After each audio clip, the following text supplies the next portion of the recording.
Iran যুদ্ধ কয়েক সপ্তাহের মধ্যে শেষ হবে। মার্কিন প্রেসিডেন্ট ডোনাল্ড ট্রাম্প বারবার এমন দাবি করলেও এ নিয়ে সন্দেহ প্রকাশ করেছেন বিশ্লেষকরা। তাদের মতে এই সংঘাত 2027 সালেও গড়াতে পারে। এর অর্থনৈতিক ধাক্কা ও বিপর্যয় এখনো পুরোপুরি শুরুই হয়নি। মার্কিন গবেষণা প্রতিষ্ঠান ক্যাপিটাল আলফা পার্টনার্সের বিশ্লেষক বাইরন ক্যালান বলেন, মধ্যপ্রাচ্যের যুদ্ধ আরও বিস্তৃত ও গভীর হচ্ছে। তার প্রতিবেদন অনুযায়ী মে মাসের মধ্যে যুদ্ধ শেষ হওয়ার সম্ভাবনা মাত্র 25%। 2026 সালের শেষ নাগাদ নিষ্পত্তির সম্ভাবনা 45%, আর 2027 সাল পর্যন্ত গড়ানোর আশঙ্কা 35%। পঞ্চম সপ্তাহে পা দেওয়া এই যুদ্ধ ইতোমধ্যে ইরাকে ছড়িয়ে পড়েছে। সেখানে মার্কিন বাহিনীর বিরুদ্ধে লড়ছে ইরান সমর্থিত গোষ্ঠীগুলো। একই সঙ্গে ইয়েমেনেও সংঘাত ছড়িয়ে পড়ার আশঙ্কা রয়েছে। লোহিত সাগরে জাহাজ চলাচলে হুমকি হয়ে উঠেছে তেহরান সমর্থিত হুতি যোদ্ধারা। এই পরিস্থিতিতে কৌশলগত গুরুত্বপূর্ণ হরমুজ প্রণালী প্রায় অচল হয়ে পড়ায় বৈশ্বিক জ্বালানি সরবরাহে বড় ধাক্কার আশঙ্কা তৈরি হয়েছে। এতে বিশ্ব অর্থনীতির ওপর ইরানের প্রভাব আরও বাড়তে পারে।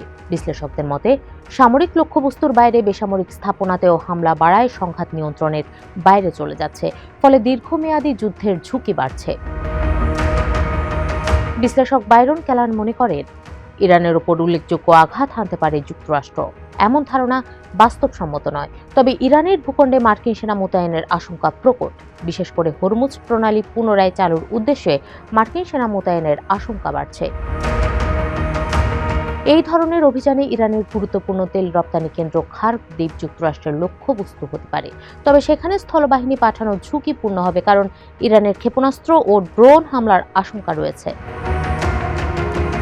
ক্যালানের ভাষায়, খার্ক দ্বীপ দখল করা অযৌক্তিক, কারণ সেখানে জ্বলতে থাকা তেল স্থাপনাগুলো দখলকারী বাহিনীর জন্য ভয়াবহ পরিস্থিতি তৈরি করতে পারে।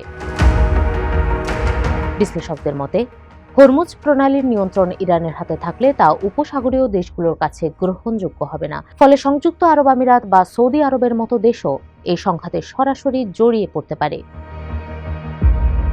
সংযুক্ত আরব আমিরাতের কূটনীতিক আনোয়ার গারগাস সামাজিক যোগাযোগ মাধ্যমে লিখেছেন, শুধু যুদ্ধবিরতি নয়, আমাদের এমন সমাধান দরকার যা দীর্ঘমেয়াদে নিরাপত্তা নিশ্চিত করবে এবং পারমাণবিক হুমকি, ক্ষেপণাস্ত্র ও প্রণালীর ওপর আধিপত্য বন্ধ করবে।